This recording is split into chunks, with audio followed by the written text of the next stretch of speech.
at ng Espiritu Santo. Amen. Panginoon, taos-puso kaming dumudulog upang damhin ang inyong walang hanggan na kadakilaan. Kayo ang tunay na makapangyarihan. Sinasamba at ipinagkakapuri ka namin ang inyong mapagpalang puso. Kami ay naninigluhod sa paghingi ng kapatawaran sa aming mga pagkakasala. Bukal po sa aming kalooban ang ganap na pagsisisi at pagkilala sa aming mga kulangan at kahinaan. Maraming salamat sa pagkakataon na kami ay magkatipon-tipon upang ipagdiwang ang mahalagang araw na ito, ang buwan ng wikang pambansa. Naway masalamin at isabuhay namin ang halaga ng wika bilang timbulan ng aming pagkakaunawaan at pagkakaisa. Gabayan po ninyo kami na higit na malinang at magamit ang wika bilang mahalagang kasangkapan sa pagtuklas sa palikha. Padaluin ninyo sa aming mga puso at isipan na magsilbi itong instrumento na pag-ugnayin ang bawat isa sa lipunan tungo sa pagtamo ng pambansang kaunlaran at kaligtasan. Patuloy mo sanang pagpalain ang bawat isa sa amin. Pagkalooban po kami ng higit pang katatagan sa mga kaganapang nangyayari sa kasalukuyan. Ikaw lamang po ang aming pag-asa. Sa iyo ang kaluwalhatian at pagsamba, Panginoon naming Diyos. Sa pangalan ng inyong anak, aming tagapagligtas. Amen. Sa ngalan ng Ama, ng Anak, at ng Espiritu Santo. Amen.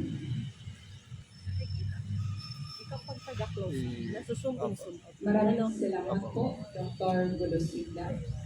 Ngayon ay inaanyayahan ko ang nagkakaisang bayan na buong galak, sigla, at pagmamalaking awitin natin ang lupang hinirang sa kumpas ni Dr. Grace L. Mayor, puno ng Departamento ng Pilipino, Kolehiyo ng Arte at Letra.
Maraming salamat po, Dr. Grace Mayor.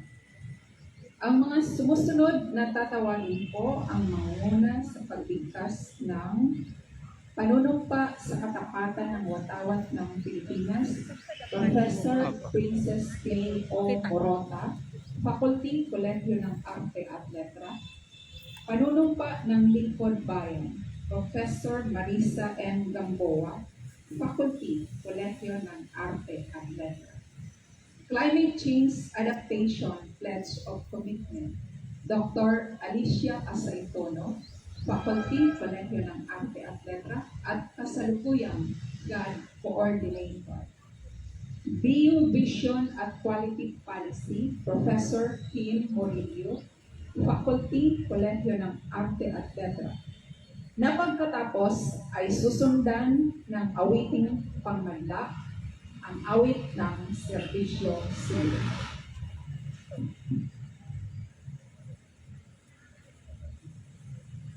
Itaas po natin ang ating kanang kamay at sabay-sabay natin bigkasin ang panunumpa ng katapatan sa watawat ng Pilipinas. Panunumpa ng katapatan sa watawat ng Pilipinas. Ako ay Pilipino, buong katapatan nanunumpa sa watawat ng Pilipinas at sa bansang kanyang sinasagisag. na may dangal, katarungan at kalayaan, na pinakikilos ng sambayan ng makadiyos, makakalikasan, makatao at makabansa.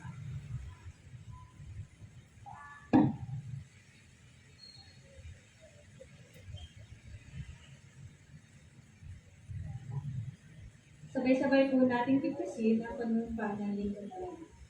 Ako ay isang lingkod bayan. Pangangailang. Ako ay isang lingkod bayan. Pangangalagaan ko ang tiwalang ipinagkaloob ng mamamayan. Kapatan at kausayan na walang hinihilis. Magiging mabuting halimbawa ako at magbibigay ng pag-asa at inspirasyon sa aking kapwa lingkod bayan. Lilinanin ko ang aking sariling kakayahan upang sa lahat ng panahon ay mapaglingkuran ko ng buong kausayan ang sambayan. Hindi ako makikibahagi sa mga katituran sa pamilya.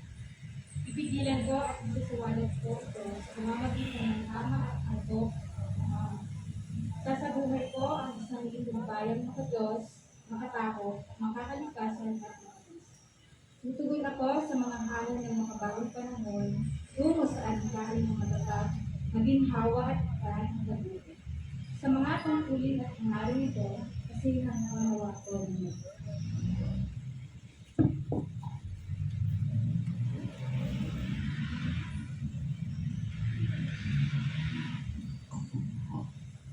Let us recite the pledge proclaiming this on page 17. We are Filipinos, truly bound to make this world a safer, cleaner, and not forever. We now offer the lives of the Lord today and climate change. Therefore, we must commit ourselves to the global warming and ensure a cleaner, safer, and healthier future for our children after the seventh generation. We promise to support and participate in initiatives that would lessen the use of clean energy, deforestation, proper use of electricity, environmental protection, and conservation,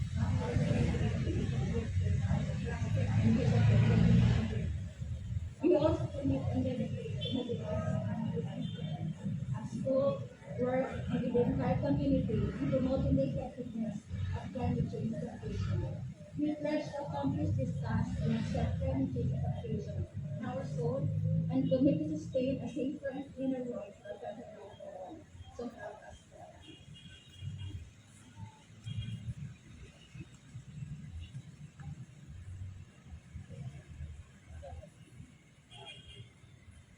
Sabay-sabay po natin titisin ang BU Vision, a world-class university producing leaders and change agents for social transformation and development.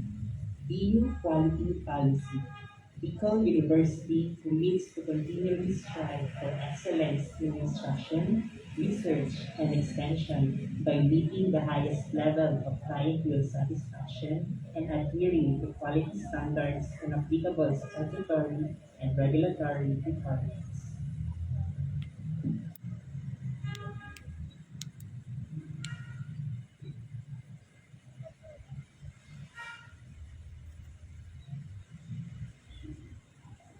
Awit ng serbisyo sibil na po.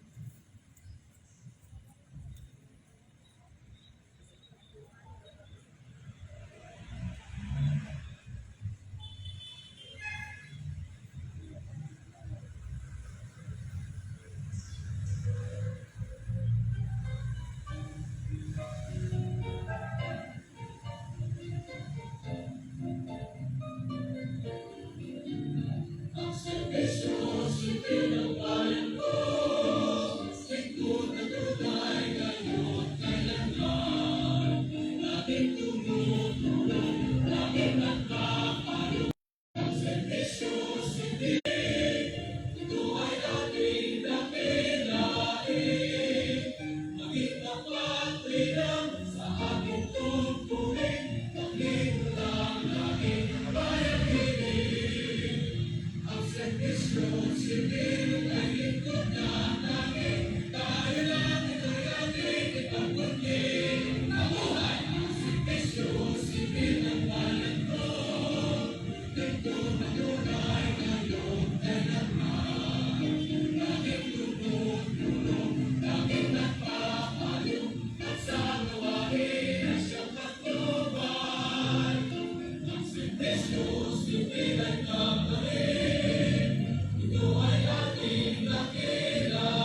Ngayon ay nais kong ipakilala sa inyo ang ating panaukling pandangal. Isang full-fledged professor ng Kolehiyo ng Edukasyon Pamantasan ng Bicol. Ang kasalukuyang Bicol Commissioner. Komisyon sa Wikang Pilipino, Palasyo ng Malacanang, Maynila. Dr. Angela E. Lorenzana. Masigabong palakpakan para sa ating Bicol Commissioner.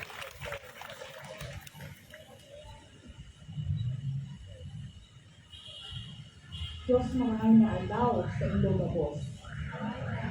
Isang mapayapa at mapagpalang araw. Aking ipinahati ang aking pagbati at pagtutugay sa mga opisyal ng ating pamahalaan na pinamumunuan ng ating masigasig na Pangulo na si Dr. Arnulfo Mascarillas, mga kawaksing Pangulo, Dr. Annie Dorosan, Professor Jerry Ligonia, Dr. Louis Amano, Atty. Joseph Barcolata, at iba pang mga kawani. Nais ko rin ipaabot ang aking pagbati at pagpapahalaga sa mga tagapangasiwa ng programang ito na pinangungunahan ni Dr. Leticia Lopez, ang dekano ng Kolehiyo ng Arte at Letra, at si Dr. Evelyn Elipino, ang direktor ng Sentro ng Wika at Kultura. Nandito tayo ngayon upang ipagdiwang ang buwan ng wika na may temang Pilipino at mga pambansang wika, kasangkapan sa pagtuklas at paglikha. Ito ay nababatay sa Akta Republika 7104 na nagtatag ng Komisyon sa Wikang Pilipino na may layuning paunlarin, panatilihin at palaganapin ang wikang Pilipino at iba pang mga wika sa Pilipinas.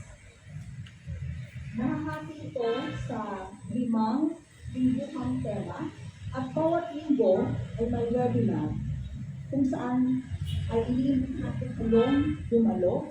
Ito ay webinar at maaari natin i-share sa YouTube every page ang link.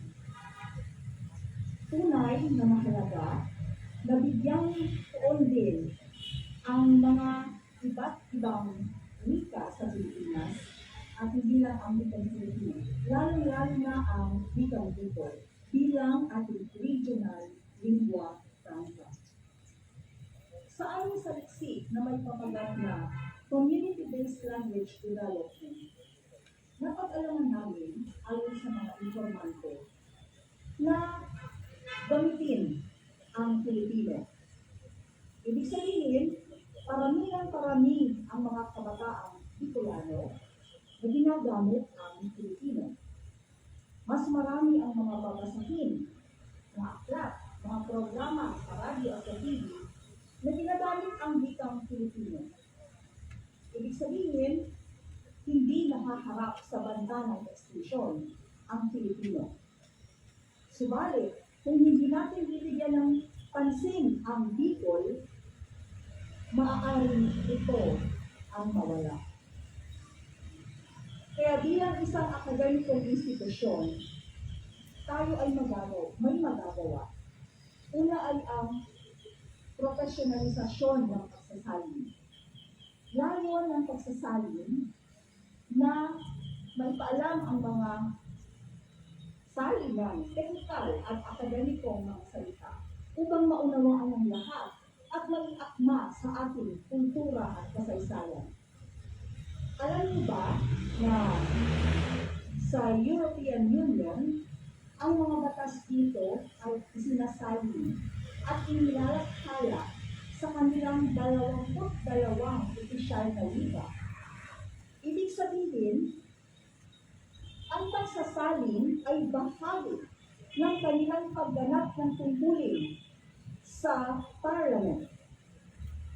Sa Hong Kong, mula ng maging bilingual, ay karaniwan na sa kanila ang pagsasalin. At sa bahasa Indonesia naman, ang mga popular na nobela sa Ingles ay isinasali sa kanilang wika. Subalit sa Pilipinas, hindi gaanong aktibo ang pagsasalin. Makikita natin ito sa mga katotohanan ito na marami tayong akdang dapat isalin, ngunit walang batas na nabibigyan dito. Sa buong bansa, mayroon lamang tayong 2 kinikilalang organisasyon ng mga tagasalin.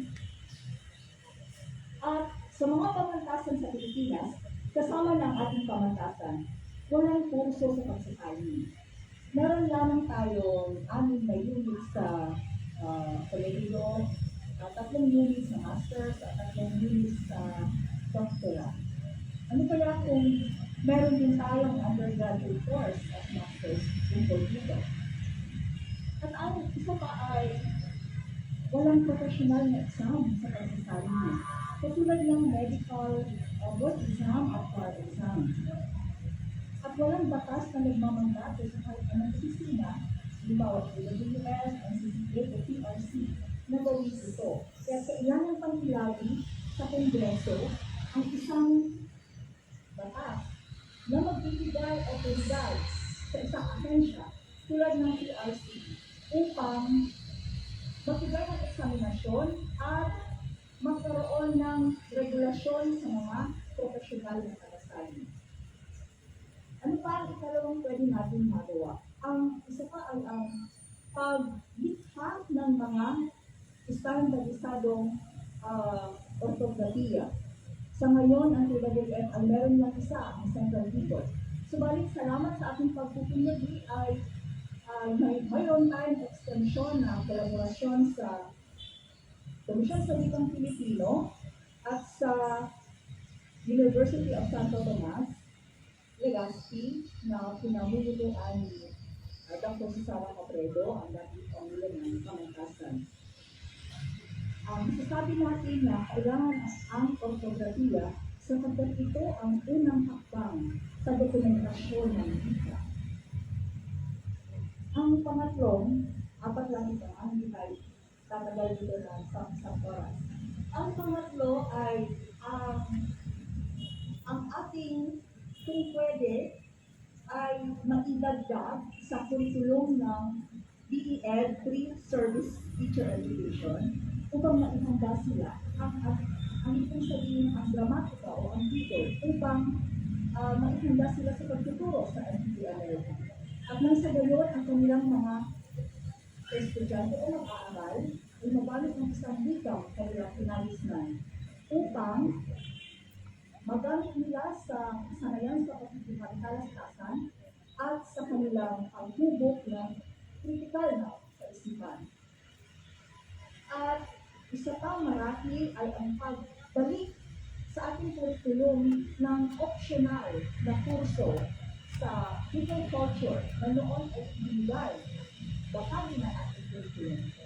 Ang people culture ay naglalaman ng wika at literatura upang maging mas pamilyar tayo dito. Noong nagturo ako sa Language Center, may mga panyagang nais matuto ng people.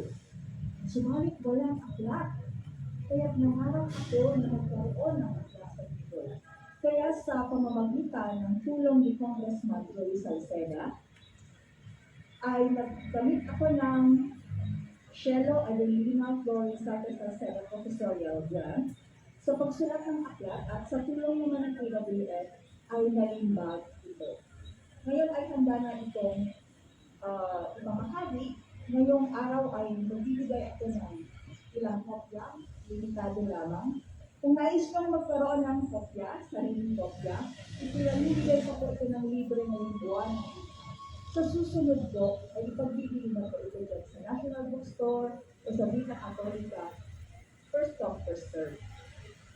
Kaya po, sa panghuli, nais kong sabihin na kung ang antas ng kasiglahan ng wika o language vitality ay tumaas, sigurado na ang wikang Bicol ay magagamit natin sa pagtuklas ng bagong kaalaman at paglikha ng mga makabubuhang kaisipan. Kaya bilang pangwakas na kong magpasalamat kay Dr. Noli sa kanyang patuloy na pagtangkilik at suporta sa wikang Bicol at sa inyong lahat. Maraming salamat sa inyong suporta din sa wikang pambansa at wikang Bicol. Diyos mabalos, naway pagpalain tayo rin natin ng magpapalo. Maraming salamat.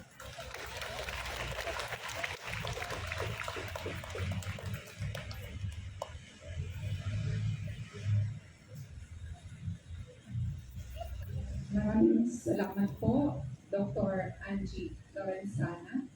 Tunay nga na ang ating wika ay dinamiko, hindi maaaring tumanggi sa pagbabago. Dapat na iniingatan natin dahil gamit natin ito sa komunikasyon. Gayon din sa pagiging malikhain, nakabubuo ng mga bagong salita dala ng pagtuklas at pananalisis.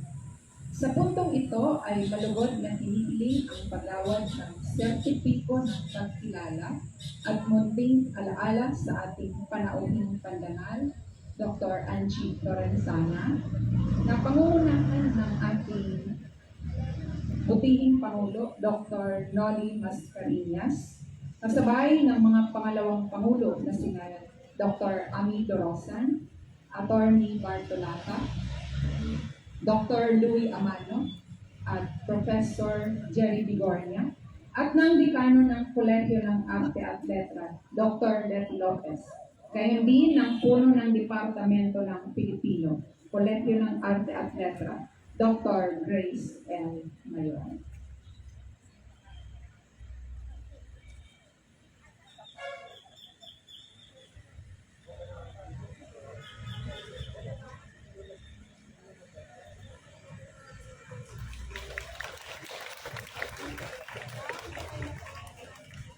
Mapalad tayo sa umagang ito dahil magbabahagi ng ilang kopya ng aklat si Kong Lorenzana. Tatawagin ko ang mga sumusunod para sa pagtanggap nito. Professor Merileth Londonio,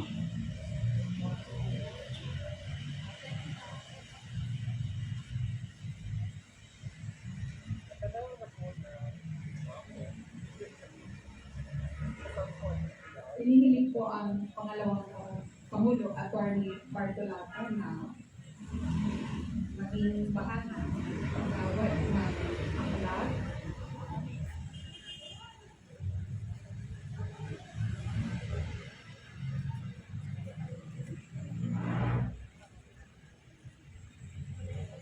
At Madam Ami Dorosan, maraming salamat po. Dr. Melanie Golosinda, Dr. Alice Asaytono,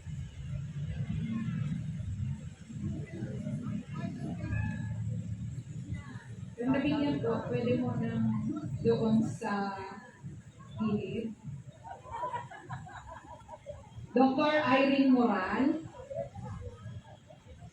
Dr. Grace L. Mayor, Professor Lily Malasa, Dr. J.M. Mayor, para kay Dr. ay nandito na pala si Madam Lorna Minya. Sorry. Dr. Lorna Minya, kasabay po. Opo. Kasama po. Dr. Letty Lopez, Dr. Evelyn Politino, kasama pala ako. Professor Jerry Bigornia, Dr. Louie Amano, Attorney Joseph Bartolata, Dr. Ami Dorosan, at Dr. Renlyn Bautista.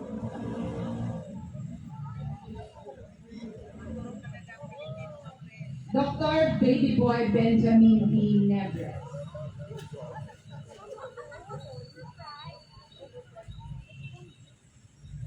Dr. Reyna Abalo para sa Office of the President.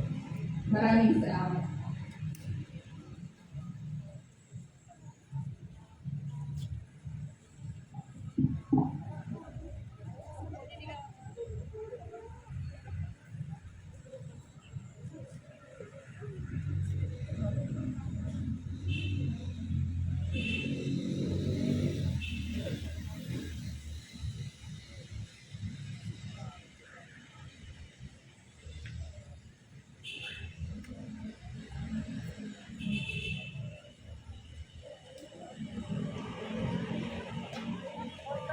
Maraming salamat po sa muli. Lalo na kay Tom Lorenza. Ngayon ay babahaginan tayo ng ilang trivia sa pambansang wika ng Pilipinas. Ito ay ibibigay ni Professor Merileth L. Londoño, Faculty Colegio ng Arte.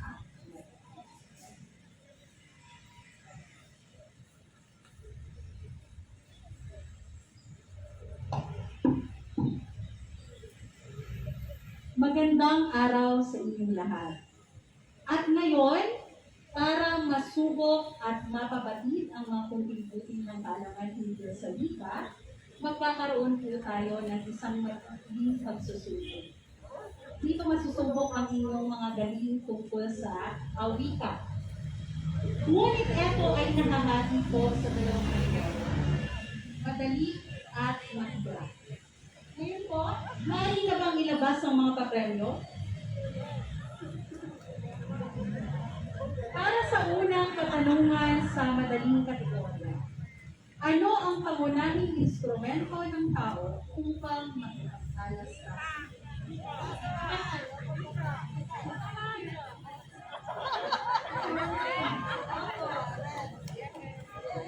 Sige po, itaas sa akin ang ako sa madali lang muna po.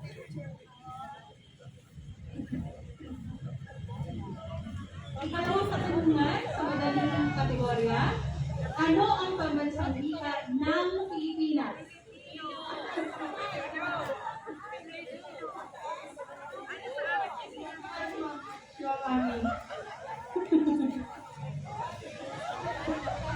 Ang taas po ng kamay, kapag halimbawa may kasagutan na po kayo.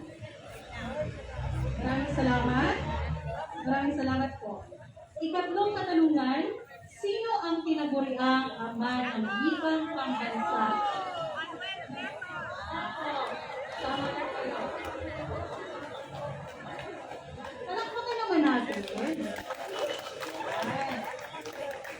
Ika-apat na katanungan. Ika-apat na katanungan, kanino nagmula ang katagang ito? Ang hindi magmahal sa sarili.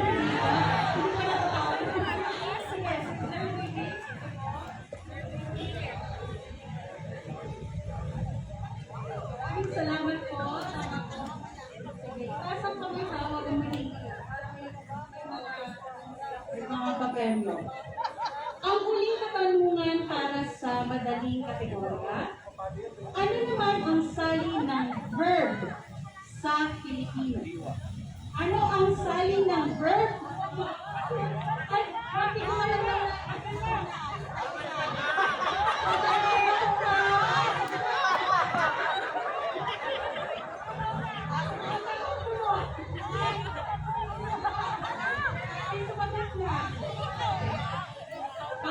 Pandiwa. Okay, maraming salamat po. Pandiwa. Verb, pandiwa.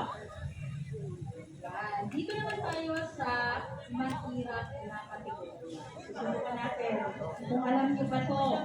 Sinong Pangulo ang nagdeklara na gawing buong buwan ng Agosto ang pagdiriwang ng buwan ng Napapanahon ito dahil nasa mga balita ngayon.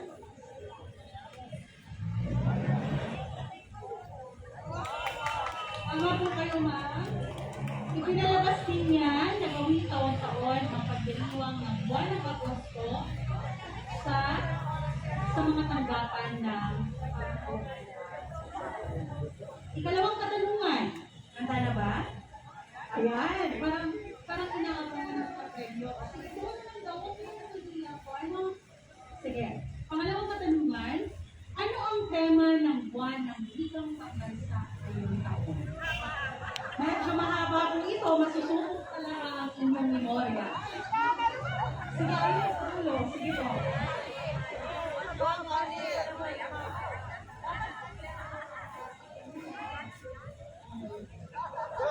Ang Pilipino at katutubong wika, kasangkatan sa balita at paglas. Salamat po. Ikatlong katanungan. Ano ang opisyal na lupong tagapamahala ng wikang Pilipino at ang opisyal na institusyon ng pamahalaan na inaatasan sa paglilinang, pagpepreserba at pagtataguyod ng mga iba't ibang katutubo at katutulitan ng Ayan, hindi pa natatapos. Sige po. Ano ba talaga? Dapat may kasamang attorney. Komisyon, Komisyon sa Wikang okay, bago nila. Maraming salamat.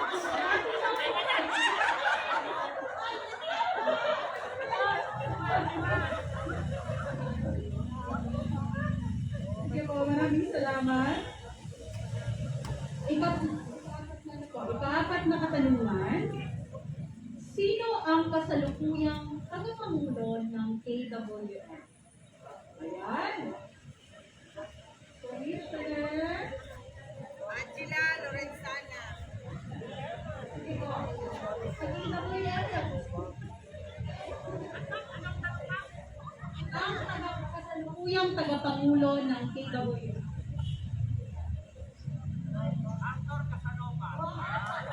Arthur Casanova.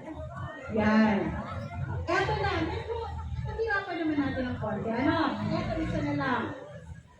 Sa pamamagitan ng anong batas opisyal na idineklara ang wikang Pilipino bilang pambansang wika ng Pilipinas. Anong salitang batas yun?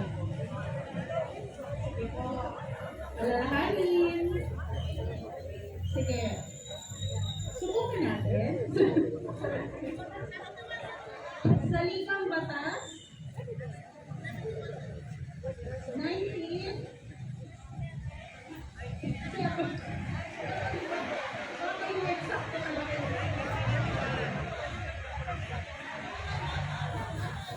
Iba pa. Sige po. Parang may nag-google na po dyan. Ano?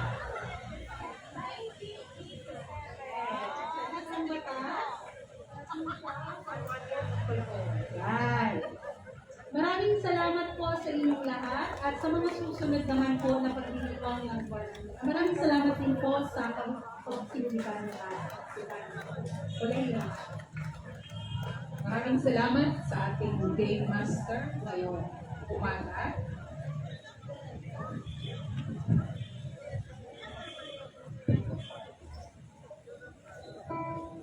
Ngayon ay pakinggan natin ang pagtatanghal ng Bio Live Band sa pangunguna ni Professor Joshua Banyon at sa pagsasanay ni Professor Jared Miliago. Maray na hapon po sa inyo po sa maray na hapon. Wala, pamilya ko nito ang aliyong rimas. Yan yung mga kanta kitang marmol. Mana po, magkaranta kita.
Salamat po.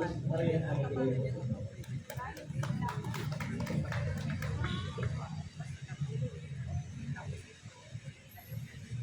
Maraming salamat sa inyong napakahusay na pagtatanghal.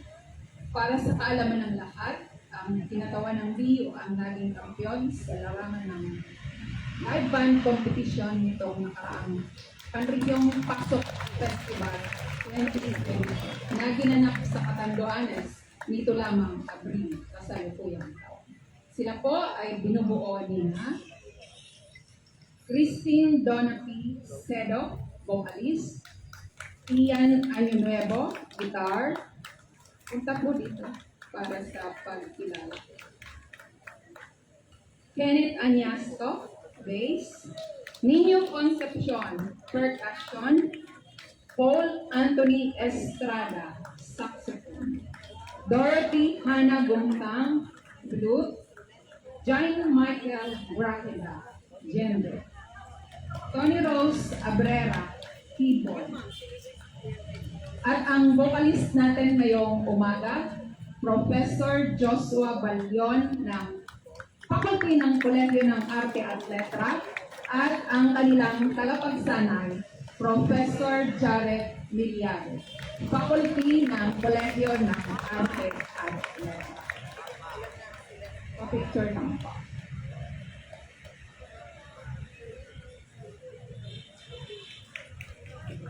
Maraming salamat po. Palakpakan muli sa napakahusay nilang pagtatanghal. Hindi makukompleto ang ating pagtitipon ngayong umaga kung hindi natin mapapakinggan ang ilang kuntil-butil ng inspirasyon upang maging masigasig tayong gampanan ang ating mga sinumpaang tungkulin. Ito ang magsisilbing bitaminang inspirasyon sa masaya at katangi-tanging paglilingkod. Pakinggan natin ang mensahe ng ating Pangulo na babasahin ni Attorney Joseph Bartolata, pangalawang Pangulo sa Administrasyon at Pananalapi.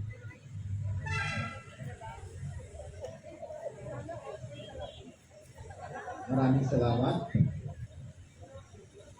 sa ating panuming pandangal at sa lahat ng opisyales at kawani ng Bicol University. Isang magandang umaga po sa inyo. Para sa isang masaya at makabuluhang pag-sponsor ng flag ceremony ngayong umaga, palakpakan po natin ang College of Arts and Letters. Alam niyo, kami sana ang naka-schedule. Ang office ko sana ang naka-schedule ngayong umaga. Mabuti na lang, linggo ng wika. O buwan ng wika. Buwan. Yan ang sinasabing kung susurtihin ka nga naman. Pangalawa, alam naman natin na medyo hindi comfortable si Sir Noli sa paggamit ng salitang Pilipino. So sa kaiisip, nagagamit na naman siya ng wikang Pilipino sa loob ng isang buwan. Ayun. Sumama ang pakiramdam. Biro lang ho, biro lang. In fact, the President would have been delighted and honored to join us this morning. In fact, nagpadala po siya through Ma'am Reyna ng kanyang mensahe. Para basahin ko sa inyo. Medyo may kaliitan. Ano nga ba ang maaaring maging inspirasyon?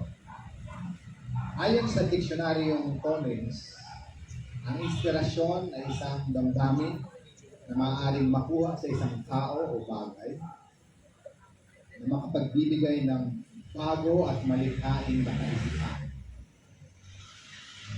Noong una kong nalaman na ako ay magbibigay ng sinasabing kuntil-butil ng inspirasyon, ang unang pumasok sa isip ko ay mahihirapan na naman ako. See?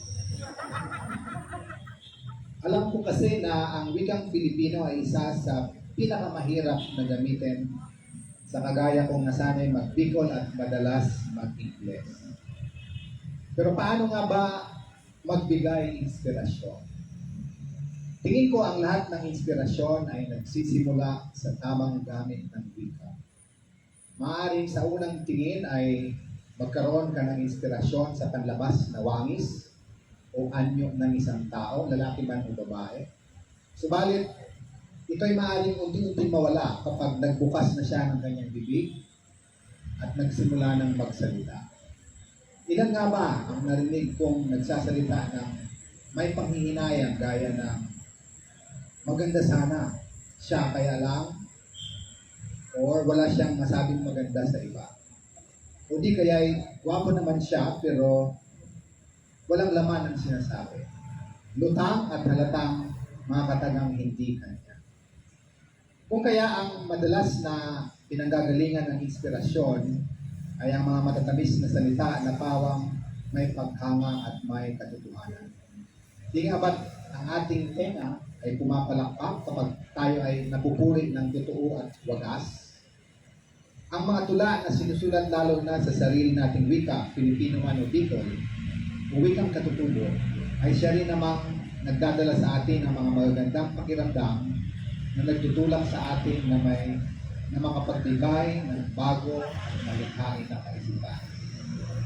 Wika ang nagtutulay sa atin patungo sa masigasig at malalim na ugnayan, bunga ng makahulugang komunikasyon o pakikipagkalastasan.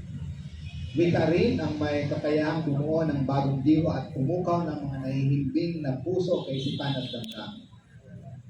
Tama nga ang lagi nating naririnig, ang labi, ang ating bibig, ang siyang punot dulo ng ligaya at kasawian o kalungkutan. Ngunit marami ang tila hindi nakahulugan ng wikang data ng inspirasyon. Kadalasan, mabilis tayo magbitiw ng mga salita na hindi naman natin mapanindigan dahil wala sa salita natin ang ating puso at isipan. Sa madaling salita, ginagamit lang natin ang wika ng walang pakundangan sa nararamdaman ng ating kaharap o kausap. Kadalasan, ang wika ang siyang naging kasangkapan ng kasamaan sa pamamagitan ng mga mali at hindi totoong impormasyon na ipinapakalat natin dahil sa ating mga baluktot na paniniwala na pilit natin idinipilit sa iba. Ano ba ang madalas ninyong paggamit ng wika? Bicol man o Pilipino o anumang katutubong wika, paano niyo ginagamit ang mga makapangyarihang salita ng ating wika? Sabi ni Paulo Coelho, isang batikang manunulat, anuman ang iyong isipan o isa wika, ang lahat ng element ng mundo ay kusang lumalapit at nabubuo upang ang iyong mithiin ay matupad. Dito siguro nanggaling ang madalas natin sabihin na mag-ingat sa iyong ginugusto o kagustuhan na maaaring makuha mo ito.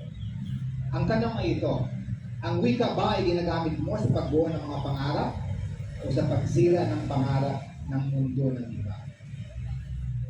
Naway, paghugutan natin ng lakas at inspirasyon ng bawat isa at hayaan ang wika na itawid tayo patungo sa pagbuo ng isang malaya, mapahulugan, mabuti, at mapagpalaya. Ang aking pagbati sa selebrasyon ng buwan ng wika. Maraming salamat po.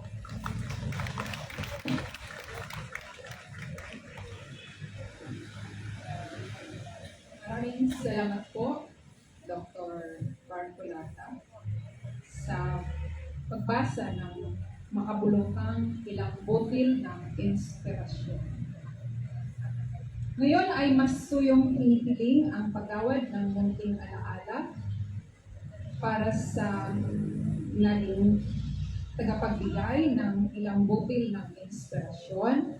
Tinatawagan ko po ang Dekano ng CAL, Dr. Letty Lopez, at ang puno ng Departamento ng Filipino, Dr. Grace L. Mayo. Sir, Attorney Bartolata.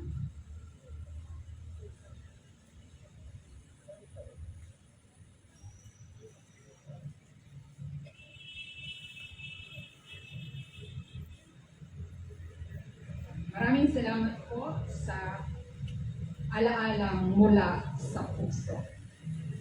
Upang makasan ang ating pagtitipon ngayong umaga, magiliw na inaanyayahan ang ating masayahing dekano ng Kolehiyo ng Arte at Letra, Dr. Letty Lopez, para sa kanyang pinidpati na susundan ng pag-awit ng himno ng pamantasan ng Bicol sa kumpas ni Professor Emerlina B. Buendia, Faculty ng Kolehiyo ng Arte at Letra.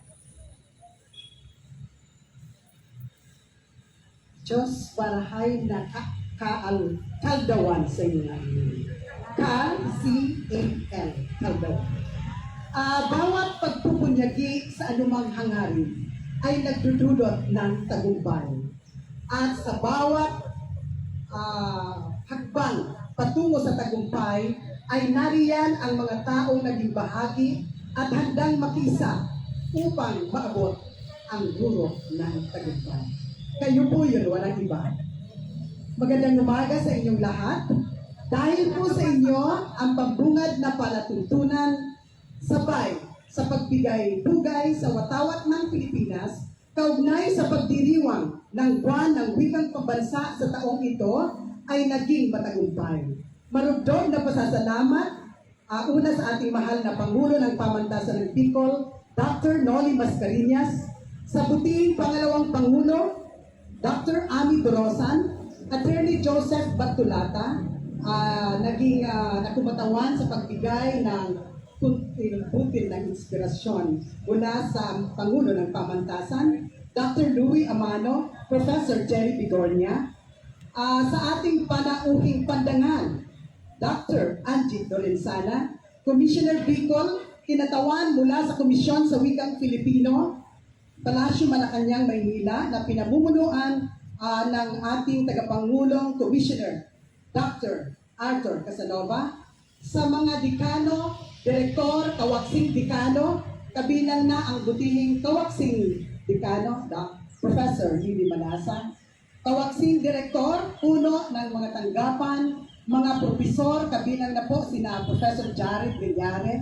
at Professor Joshua Balyon sa kanilang panalibilang sa saliw ng Bio Live Band.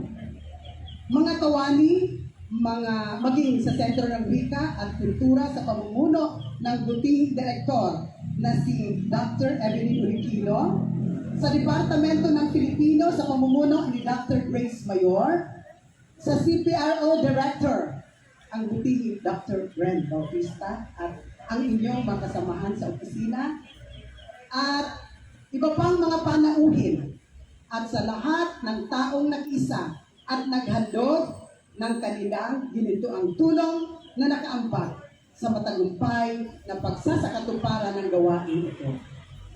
Malugod na ipinababatid po sa lahat na pagkatapos ng programang ito ay may kalusan. C-A-L. Pamatid-gutom, pamatid-buhaw na ipamibigay po sa inyo bilang pagkain pang-tiyan. Maraming salamat. Ito po ay Pandan Style. Okay? Maligayang pagdiriwang ng buwan ng wikang pambansa at magbuhay tayong lahat.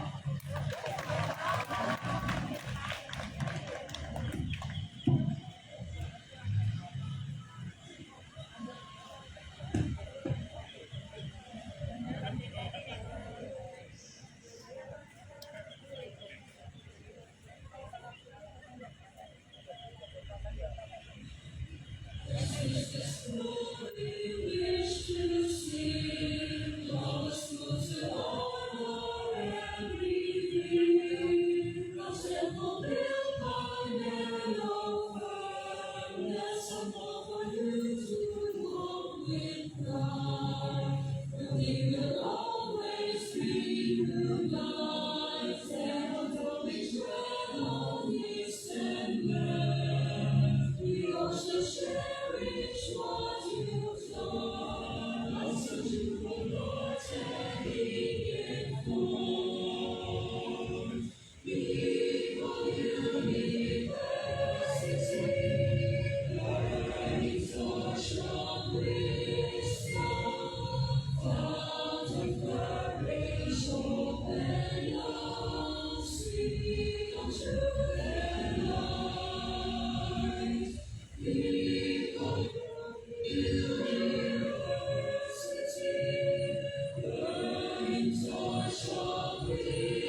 Dito po nagtatapos ang ating pambungad na palatuntunan sa pagdiriwang ng Buwan ng Wika 2022. Ayon sa tinuran ni Simon kay Basilio mula sa El Filibusterismo ni Dr. Jose Rizal. Nalilimot ng bawat isa sa inyo na habang napag-iingatan ng isang bayan ang kanyang wika, napag-iingatan din ito ang katibayan ng kanyang pagkaya, katulad ng pagpapanatili ng isang tao sa kanyang kasarilan upang mapanatili niya ang kanyang sariling paraan ng pag-iisip. Ang wika, ang pag-iisip.